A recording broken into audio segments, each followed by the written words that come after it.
नमस्कार, मैं जितेंद्र जैन और आप देख रहे हैं खबर समय जगत। आइए नजर डालते हैं आज की कुछ ताजा तरीन खबरों पर। पवई मध्य प्रदेश सरकार भले ही स्वास्थ्य सुविधाओं पर करोड़ों खर्च करने का दावा कर रही हो, लेकिन आजादी के 75 साल बाद भी कई इलाकों में इसकी जमीनी हकीकत लाचार की मार झेल रही है। हैरान की बात तो यह है कि सरकार करोड़ों की लागत से अस्पताल तो बना रही है, लेकिन मरीजों को बेहतर स्वास्थ्य सुविधाएं व डॉक्टर अभी तक उपलब्ध नहीं हो रहे हैं। इलाज कराने आने वाले अक्सर मरीज परेशानियों का सामना करते ही दिखाई दे रहे हैं। कुछ दिन पूर्व ताजा मामला स्थानीय तहसील मुख्यालय पवई के सामुदायिक स्वास्थ्य केंद्र का है, जहां पर यहां मुख्यालय क्षेत्र से आई महिला नसबंदी कराने महिलाओं को बड़ी परेशानियों का सामना करना पड़ा। महिलाओं को नसबंदी ऑपरेशन के बाद उन्हें भारी ठंड मौसम के बीच जमीन पर लटाया गया। अस्पताल प्रबंधन इन महिलाओं को बेड, कंबल, गद्दे, स्ट्रेचर उपलब्ध नहीं करा सके। महिला नसबंदी शिविर की शर्मनाक तस्वीरें इससे बड़ी क्या साबित हो सकती हैं, जहां पर लाचार स्वास्थ्य सेवाएं, भारी ठंड के बीच महिलाओं को नसबंदी के बाद जमीन पर लिटाया गया। इतना ही नहीं, ऑपरेशन के बाद उन्हें हाथों हाथ में उठाकर बाहर लाया गया और जब महिलाएं यहां नसबंदी करवाने आई तो उन्हें खुद के खर्च में आना जाना पड़ा। उन्हें एम्बुलेंस तक मुहैया नहीं कराई गई। महिलाओं की ऑपरेशन के 2 घंटे बाद छुट्टी कर दी गई। जो रात अधिक होने के कारण उन्हें जाने भारी परेशानियों का सामना करना पड़ा। उनका मजबूरी का फायदा उठाकर एम्बुलेंस वालों ने मनमाना पैसा लेकर उन्हें घर छोड़ा। इससे साफ जाहिर होता है कि सरकार की स्वास्थ्य सेवाएं लाचार साबित हो रही हैं। जो अस्पताल प्रबंधन महिलाओं को बेड तक उपलब्ध नहीं करा पाए, जहां पर महिलाओं की नसबंदी करने के बाद डॉक्टर्स उनको दर्द भरे कष्ट में जमीन पर लेटने को छोड़ दिया। बताया जाता है कि इस तरह जमीन पर लेटाने से महिलाओं को इन्फेक्शन व खतरे होने की संभावना बनी रहती है। वहीं दूसरी तरफ देखा गया कि जो बेड थे उन पर एक पलंग पर 2 महिलाएं लेटी हुई थी, वो कबाड़ के रूप में दिखे। इससे साफ तौर पर अंदाजा लगाया जा सकता है कि स्थानीय तहसील मुख्यालय का सामुदायिक स्वास्थ्य केंद्र चिकित्सालय पवई में अव्यवस्थाओं का अंबार बना हुआ है। सामुदायिक स्वास्थ्य केंद्र पवई का परिवार नियोजन शिविर सुर्खियों में अभी भी बना हुआ है कि अस्पताल प्रबंधन एनजीओ प्रबंधन के सामने लाचार क्यों। इससे विभाग की लापरवाही को साफ दर्शाता है कि कहीं ना कहीं अस्पताल प्रबंधन पर प्रश्न खड़े हो रहे हैं कि महिलाओं के प्रति ऐसा कैसे कर सकते हैं।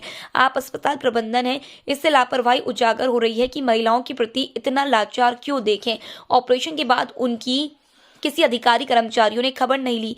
देर रात तक जाने के लिए वाहन तलाशती रही। भारी ठंड के बीच एवं ऑपरेशन के बाद लगे टाके अपने अपने घर जाने के लिए वाहनों की राह देखते इंतजार करती रही। परिवार नियोजन शिविर में करीब 30 महिलाओं के ऑपरेशन हुए। इस संबंध में जो एलटीटी की टीम है, मध्य प्रदेश शासन ने जो है तो प्राइवेट तौर से चिन्हांकित किया है, वो एफआरएचएस की टीम होती है जो कि जिला चिकित्सालय से ऑपरेशन के लिए आते हैं। वो इस पूरी कार्यक्रम का जो मैनेजमेंट है उनके ऊपर है, पूरी टीम करती है, उनके डॉक्टर रहते हैं और फार्म भरे जाते हैं, जांच भी उन्हीं के माध्यम से कराई जाती है। माने टोटल इस प्रोग्राम को जो मैनेज करते हैं ये एफआरएचएस टीम जो भोपाल से आती है या जो है तो जिला स्तर पर चिन्हांकित है उसके माध्यम से होता है। अच्छा, इसमें जो पेशेंट आते हैं वो लगातार हम लोग जो है तो उनको लिटाने विटाने की व्यवस्था करवा देते हैं पूरी तरह से, और जैसे 1 घंटे 2 घंटे बाद पेशेंट की हालत अच्छी हुई, संबंधित चिकित्सक ने देख लिया ठीक है तो उनको जो है जाने की जो है परमिशन मिल जाती है। सर, इस बीच ऑपरेशन दौरान कोई भी मतलब उन्हें परेशानियां हो रही हैं तो उसमें क्या कैसा है, जैसे यदि चिकित्सालय में किसी भी तरह की ऐसी परेशानी जो लीगल नहीं है तो उसको जो है तो हम लोग देखेंगे, उंगली उठा करके उनसे जो बात करते हैं टीम से कि इसमें जो है किसी भी तरह की अव्यवस्था ना होने पाए, आने वाले हितग्राहियों को लाभ मिले और संतुष्ट होकर के जाएं इस सेवा से। जी, ये गाइडलाइंस क्या है सर ये एनजीओ की? ये गाइडलाइन हमारे यहाँ जो है तो जो नोडल हैं डीएचओ है इस कार्यक्रम के, उन्होंने जैसे प्रारंभ हुआ था उन्होंने मौखिक तौर से ये बताया था कि ये टीम आएगी, आपको पहले की गाइडलाइन को नहीं वो करना, नई गाइडलाइन के मुताबिक हमने टीम भेज रहे हैं, ये पूरा कार्यक्रम करेंगे, फार्म भरेंगे, जांच कराएंगे और उनको जो है ऑपरेशन करके जो है पूरी तरह से आप आ जाएंगे। पहले सर आने ले जाने की भी व्यवस्था थी, अब वो जो जा भी रहे हैं तो वो एम्बुलेंस वाले उनसे वो शुल्क ले रहे हैं, थोड़ा सा बताएं। इस संबंध में एक्चुअल में जो है तो चूँकि फंड रिलेटेड कोई भी बात हम लोगों के लेवल पर नहीं है, ये फैमिली प्लानिंग की सीधे वो जो प्राइवेट एजेंसी है उसको दिया हुआ है।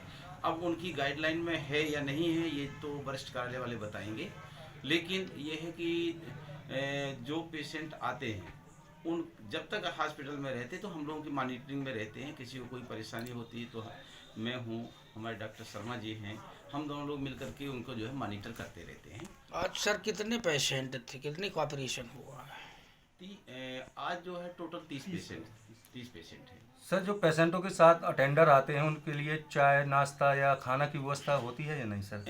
जो अटेंडर आते हैं उनको पहले भी व्यवस्था खाने पीने की नहीं होती रही और आज भी जो है तो नहीं होती है। तो ये एनजीओ के द्वारा मतलब कोई व्यवस्था नहीं दी जाती है? जैसे अभी देखा गया है हॉस्पिटल पर सारे मतलब ज़मीन पर लेटे हुए थे, किसी के पास कोई कंबल वगैरह ये नहीं, ज़मीन पर लेटे हुए थे, एक एक बेड पर दो दो लेडीज पड़ी हुई थी। नहीं, असल में क्या है कि मुंबई में वैसे स्पेस की कमी तो है, लेकिन फिर भी जितने भी पेशेंट का ऑपरेशन हुआ उनको सभी को जनरल वार्ड में, लेबर रूम में, पलंग में लिटा करके उनको सेवाएं दी जा रही हैं। और जैसे पेशेंट टेबल से उतरता है तो थोड़ा सा उसको स्ट्रेचर में हम लोग रखते हैं और बाकी को सभी को जो है पलंग देने की व्यवस्था करते हैं। कई बार सर देखा गया है जी एम्बुलेंस वाले अपने ज़िले से दूसरे ज़िले पेशेंट को लेके जाते, क्या ये गाइडलाइंस में है क्या सर? 108 एम्बुलेंस की जो गाइडलाइन है वो टोटल स्टेट लेवल से संचालित होती है। उस संबंध में हम लोग केवल कभी पेशेंट सीरियस हमारे यहाँ एडमिट होता है तो केवल कॉल करके आम पब्लिक की भांति बुला करके और उसको जो है आगे भेजने का काम करते हैं। उनकी गाइडलाइन क्या है वो किस उसके हिसाब से चलते हैं, ये इसके लिए आपको जो है 108 में संपर्क करना होगा। आप एक प्रबंधक हैं हॉस्पिटल के, आपका कोई हस्तक्षेप इंटरफेयर नहीं होता क्या इन व्यवस्थाओं से लेके? ये नहीं, जैसे 108 के संचालन के संबंध में या जो प्राइवेट एजेंसी इन्होंने तय किया है इस संबंध में चूँकि टोटल अधिकार क्षेत्र उनका है, मैं मैनेजमेंट के तौर पर देखता हूँ यदि कोई ऐसी हमें कमी महसूस होती है तो हम अपने वरिष्ठ कार्यालय को अवगत कराते हैं। इस बीच मान लीजिए पेशेंट को कोई परेशानी हो रही है तो फिर जिम्मेदार कौन? नहीं, उसके लिए जो देखिए स्वास्थ्य के मामले में तो हम लोग 24 घंटे जिम्मेदार रहते हैं और यदि अस्पताल से कोई भी कॉल आता है या किसी मरीज को परेशानी होती है तो उसको निश्चित तौर से हमारी टीम जाकर के प्राथमिक उपचार देती है और उसको सलाह देती है। यदि कोई विशेष कॉम्प्लिकेशन हुआ तो अपन उसको जो है वरिष्ठ हॉस्पिटल तक भेजने का काम करके उनको सुरक्षित करते हैं। अभी सर वो ऑपरेशन करके चले गए एनजीओ वाले और सारे पेशेंट पड़े हुए हैं, उनको थोड़े आने जाने में परेशानियाँ। उसके लिए अगर कोई ऐसी दिक्कत आती तो हम 2 डॉक्टर हैं और जैसे आज डॉक्टर साहब देख रहे हैं अगले टाइम मैं देखूंगा, इस तरह का हम लोगों का अल्टरनेट वो रहता है मैनेजमेंट कि हम अस्पताल में जब तक मरीज है भले हमारे उसमें नहीं, लेकिन हम जो है स्वास्थ्य के मामले में सजग रहते हैं और दोनों लोगों को जितने बजे कॉल आता है अटेंड करने का प्रयास करते हैं। सुनाई नहीं है। अच्छा, कहाँ? आपको कोई गाड़ी भी तो होना चाहिए यहाँ की व्यवस्था घर जाने के लिए। कोई ऑटो से जा रहा है, कहीं कोई किसी चीज जा रहा है, कोई दिक्कत हो गई, कोई परेशानी तो भोगना तो हमको पड़ेगा ना। आप तो फ्री हो गए ना, बस यही दिक्कत है। कब से बैठे इंतजार में? कहाँ से आई हैं? हम खारा जमने से आए। नाम क्या? नाम है अनुभूति। किसको लेके आई थी आप? बहन को लेके आए। अच्छा, तो क्या व्यवस्था नहीं बन पा रही आने जाने की? कोई आ तो गए हम अपने जैसे। काहे से आई थी? हम आए थे मतलब ऑटो से, अपने वाहन से? अपने वाहन से आए थे। अब अभी अपनी वाहन से जा रहे हैं ऑटो करके। हाँ। क्या करें, कोई दिक्कत है